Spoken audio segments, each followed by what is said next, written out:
This is a stimulus check update and daily news report. I'll give you the latest of what's going on with the senior citizen stimulus checks. Child tax credit payments are going out this week. When it comes to the debt ceiling extension vote, it passed in the Senate last week and expected to have a vote in the House tomorrow to fully pass it before the October 18th deadline. I'm going to play a video clip from Republican Senator Barrasso about the debt ceiling extension vote, which he did as a Republican, as well as the $3.5 trillion package and his perspective. I'm going to clear up the rumors about the IRS being able to spy in people's bank accounts that have $600 or more in there. I'll let you know if that's true or not. Also play a video clip from Pramila Jayapal about the $3.5 trillion package moving forward. Then I'll answer the questions you leave for me in the comments. Hope you're having a more than mundane Monday. If you appreciate the fact-based, fast-paced updates, hit the like button down below. So the child tax credit improves savings for 33% of families. Data shows what to do if you're struggling. So child tax credits are coming out this week. I thought this was really interesting here. As a result of these monthly payments, parents getting child tax credit funds were 33% more likely to add $100 to their savings and 18% less likely to need to significantly reduce their savings balances in August 2021 compared to August 2020. So these payments are going out on the 15th, as they have been the 15th of almost every month since it started to happen. So be on the lookout for those checks. IRS is still saying that if you have direct deposit, that you may get a paper check. Personally, we have direct deposit with the IRS, and we got a paper child tax credit payments for our two daughters last month. So yeah, we never know what could happen. Be on the lookout for that. When it comes to the senior citizen stimulus check, so senior citizen advocacy group tells Congress that Social Security recipients should get $1,400 stimulus payment. This is the latest article for that $1,400 stimulus check. So this is from the Senior Citizens League, and they asked Congress for $1,400 stimulus checks for Social Security recipients who are seniors. So what they're saying is there's no Congress support yet. No Congress members have come out and said, yes, I endorse $1,400 stimulus checks for seniors. Still hasn't happened yet, despite the Senior Citizens League constantly trying to get people to sign up for the petition, trying to lobby Congress members, but still has not caught on yet.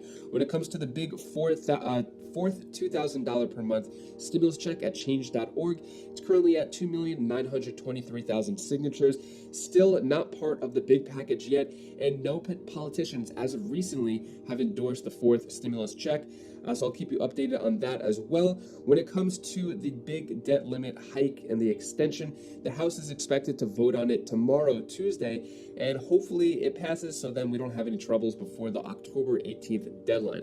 Assuming everything goes according to plan, then the vote that passes in the House tomorrow, Tuesday, it's just going to extend the debt limit until December 3rd, basically delaying all the problems. So all the headaches that surrounded this debt ceiling hike, as well as the government shutdown, is just going to happen again in December. Democrats on controversial Schumer speech, saying the timing may not have been the best. So right after the Republicans, there was actually 11 Republicans, including Mitch McConnell, they reached out a helping hand to Democrats to try to extend, or they did extend the debt ceiling hike in the Senate for that vote, at least until December. Chuck Schumer, rather than a thank you, basically bashed Republicans. That's the scene where Joe Manchin put his hands in his head. So Senator Chris Coons, Democrat, said that, frankly, I agree with the reasons Senator Schumer was so frustrated that the standoff over the debt limit was risky, was unnecessary, was a manufactured crisis. But partly, when Senator Manchin had his head in his hands, was he thinks our leader should be talking to each other directly, and all of us agree that we need more stability in our Congress and our country. So while I completely understand the President Schumer's deep frustration, the timing may not have been the best. So that's his nice way of saying that he doesn't agree with Chuck Schumer. Let me know your thoughts on that, how Chuck Schumer's speech went. Mitch McConnell, as a result of that speech, threatens to block another debt ceiling hike and lashes out at Schumer's bizarre spectacle, basically saying that because the Republicans reached out, they're not going to help the Democrats again. Here is Republican Senator Barrasso on the issue of the debt ceiling vote extension, Chuck Schumer's response, as well as the $3.5 trillion package. I think it's really important to get multiple perspectives here. Here it is. I want to talk about that spending bill, but first, let me get your reaction to what happened when Chuck Schumer pretty much blasted the Republicans on the Senate floor the other day. We could visibly see Joe Manchin in the background putting his head in his hands, and then walking out. I mean, the Democrats did not really need the Republicans' help. They could have raised the debt ceiling on their own. And even after you came across the aisle, came up with this deal, Chuck Schumer said this. Let's take a listen.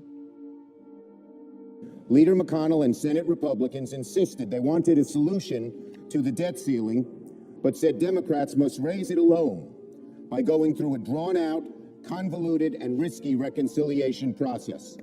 That was simply unacceptable to my call. Your reaction, Joe Manchin there in the backdrop, putting his head in his hands, Senator. Well, you're absolutely right. It was a tantrum by Chuck Schumer, and he is known to be a bully. He loves to bully even his own caucus. I think just looking at Joe Manchin, how disturbed he was by what happened. A number of Democrats came up to me, including calling me over the weekend to apologize for the terrible behavior of Chuck Schumer. We've made it clear. They want to use this process of reconciliation to pass their massive tax and spending bill. Well, they're going to have to use that process as well if they ever want to raise the debt ceiling again. So what do you think? Do you think they will get something through? I know Senator Manchin has said that he would be agreeable to something capped at $1.5 trillion.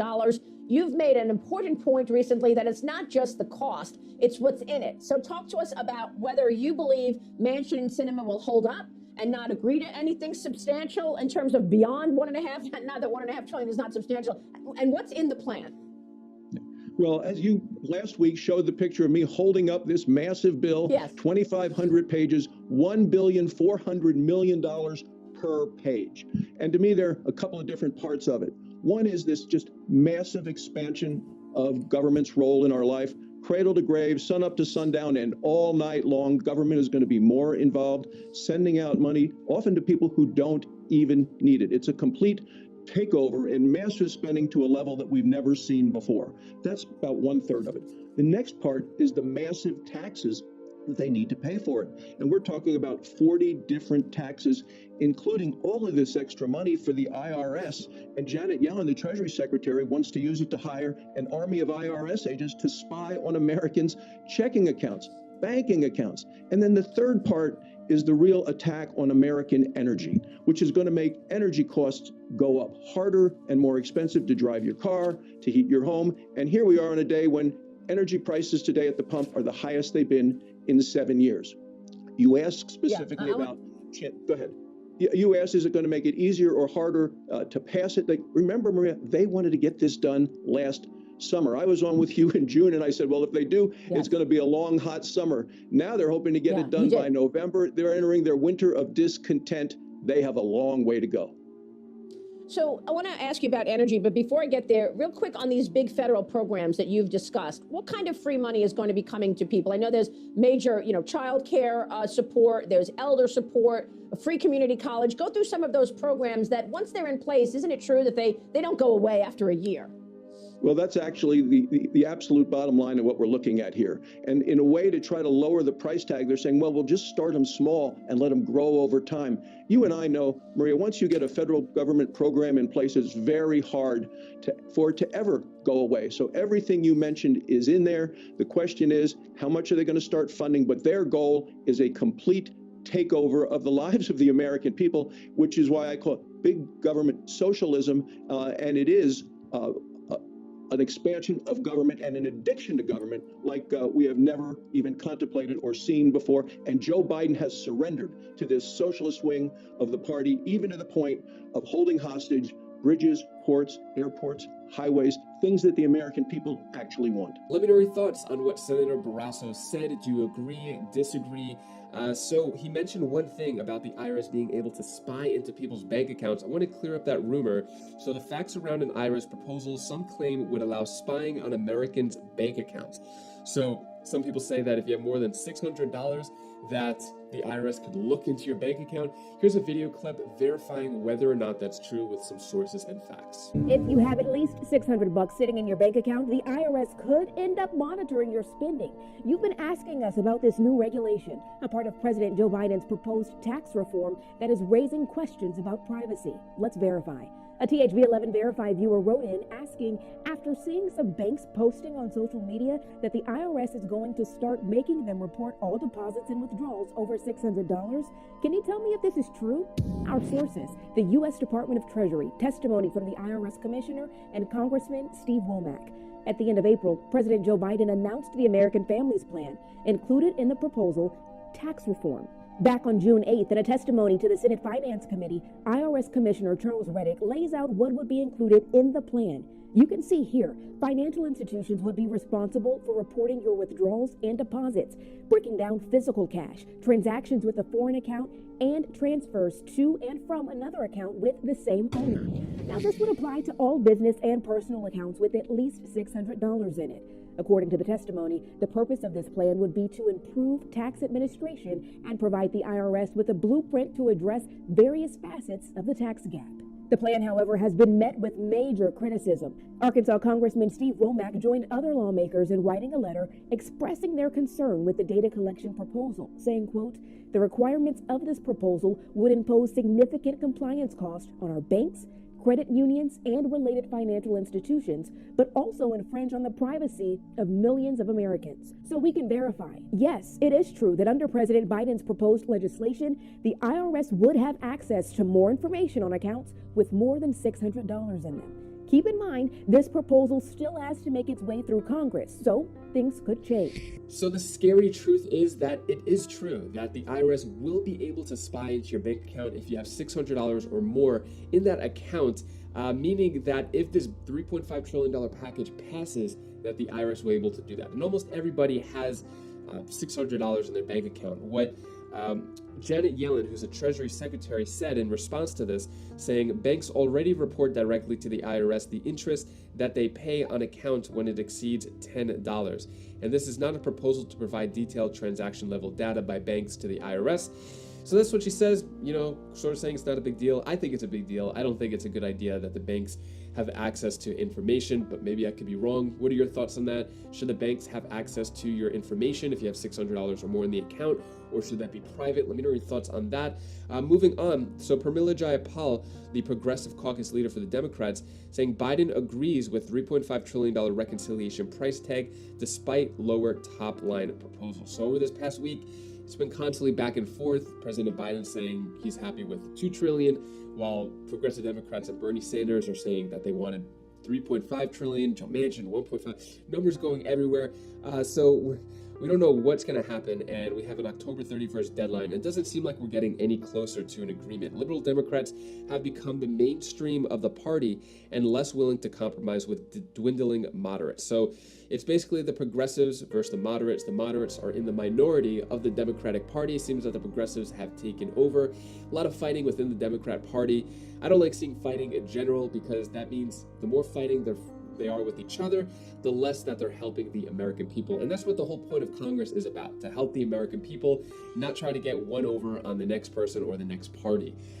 But yeah, that's just my opinion. Here's the video clip of Pramila Jayapal. Congresswoman, great to see you as always. So Democratic Senator Joe Manchin, who support Democrats' need to pass the Biden agenda, said that Schumer's remarks were not appropriate and that, quote, civility is gone and I'm not going to be part of getting rid of it.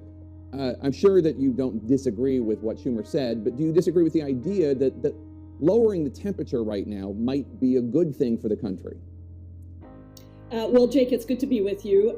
I do think that, we're all playing on the same team. I do understand Senator Schumer's frustration because this has always been a bipartisan thing, raising the debt ceiling. Democrats have gone along with Republican administrations, vice versa. This is, of course, about debt that was increased by $8 trillion over the last 4 years because of Republican administration. There were Republican tax cuts. But, I always say if you win, maybe just win and celebrate the win, and then you can always bring those things up later. But I can only imagine the stress that the Senate Majority Leader has been under to get to this point. So let's just move on now. We did that. We gave us a couple of extra months. It's not the ideal thing. I wish we weren't just kicking the can down the road, but it's important that we don't default on this. And that the world knows that the United States is good for our obligations. So this temporary reprieve allows Democrats to focus on passing President Biden's economic plans, the infrastructure bill, and of course the Build Back Better Act. According to the AP, you told President Biden that the compromise for the Build Back Better Act of around $2 trillion, it's too low, you said. You think it needs to be closer to $3 trillion. If you cannot get it through the Senate, though, if the only way you can get it through the Senate to get Manchin's vote, to get Sinema's vote, is having it be at 1.9 or $2 trillion isn't something better than nothing? Well, Jake, I always think about that something better than nothing phrase as being good for something at the end of negotiations. We haven't even negotiated yet. There was a deal that was passed. It was 3.5 trillion. Now we understand the number has to come down because there are 2 Democrats out of all. 98% are there on 3.5 and what's in the Build Back Better Act and with the president and with 70% of the American people who want us to pass it. But I understand we got to get 2 more on board. And so we will do what we need to do to make sure we get everybody on board. But I just want to be clear, the number comes out of the programs. So what we really need, and Senators Manchin and Sinema have different things that they each want. So I think it's really important that the 2 of them get together and agree, and then also put forward a proposal to the other 98% about what they agree on in terms of what we need to do, because everyone else agrees. And so that's the process we're in right now. We will negotiate. We understand we have to get everyone on board. But yes, of course, I want to keep it as close as I can to at least 3 trillion because, we have a lot of things we want to do. What are your thoughts on what she had to say? Do you agree, disagree? It's definitely a different perspective from Senator Barrasso, which I shared earlier. And on this channel, I like to give multiple perspectives. Haven't really heard much from Republicans lately, which is the reason why I haven't shared many Republican clips. But as there are Republican clips, I like to share both. I think it's important to have a well-balanced perspective so you see it from multiple angles. Next, I'm going to answer the questions you leave for me in the comments. Angela Lanos asks, I just don't understand why they can't help us with a 4th stimulus check. So that means we aren't getting any money, only parents with children. That is not fair at all. We need help too. Yeah, so there's definitely a group of people in this country who are struggling, who could definitely use the help. And at this point, you're right, it's just mainly parents and children. There is the fight for the senior citizen $1,400 stimulus check, but that's not really going anywhere. They're fighting for it. No politicians are fighting for it, just mainly the group and getting a lot of press for it. Next question comes from Kendrick Daniels. When Louisiana residents be getting another $1,400 stimulus check this month? No, so Louisiana, not sure what's going on there, but there is no $1,400 stimulus check for everyone, and it's definitely not going out this month, and it hasn't made it into the big package yet. Terry Winkle, are all of the UBI programs available only to households with children? No, that's not true. I've looked at a bunch of universal basic income and guaranteed income programs. Some are just going to ex-convicts that are out of jail. Some are going to artists. Some are going to senior citizens. It's really a big mix. I would say the majority of them want at least 1 child in the household, but it really depends on the city, the mayor, who's giving out the money, how it all works. But yeah, definitely take a look and see if there's any in your area and if you can apply for it or not. Anyways, that is all the stimulus news I have for you today to hopefully brighten your day a bit. Take care, be safe.